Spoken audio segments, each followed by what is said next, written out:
I think a lot of kids and having grown up as well, there have been a lot of questions in my head in terms of myself, my capabilities and my abilities. Something called self-doubt is definitely something that has been an issue that I have probably faced and overcome. But I would also like to know what your view on this is. How does one overcome self-doubt, especially as a youngster? Namaskaram, Regina. I'm glad you're growing up, huh? I know everybody is telling you, believe in yourself, believe in yourself. I would say, please doubt yourself. Whatever is going right or wrong in your life, first thing is to see, maybe it's me who caused this.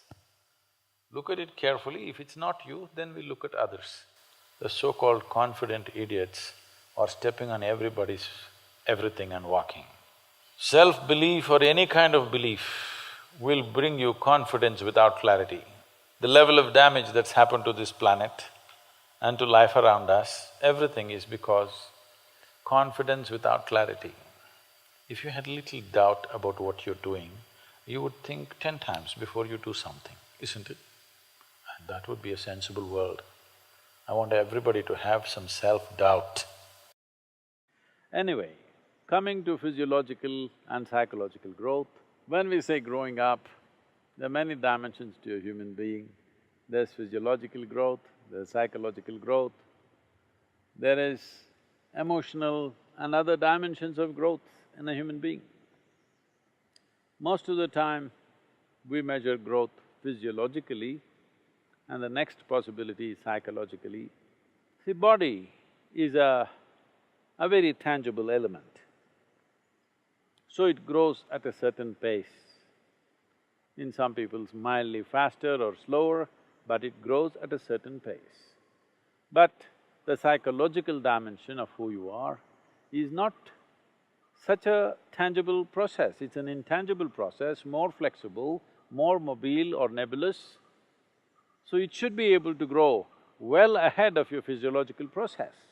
If growth pangs, if people are having, it is mainly because their psychological growth is not one step at least ahead of their physiological growth.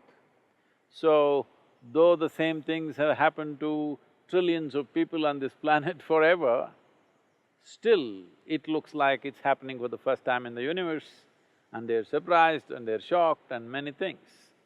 This is just because their psychological growth is behind their physiological growth.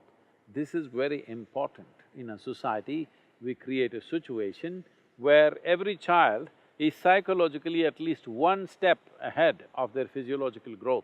If you do just this one thing in your life, you will see whether it is adolescence or middle age or old age, you will not be surprised by anything. You know how to deal with it, you know how to handle it, and there'll be no shocks and upheavals in your life for simple processes. Right now, people are living in such a way that toddlers are having diaper problems, teenagers are having hormonal issues, middle-aged people are having middle-age crisis. Old age, of course, people are suffering. Tell me one dimension of life people are not seeing as a problem. Life is not a problem, life is a certain process. The question is only, have you prepared yourself for the process or not?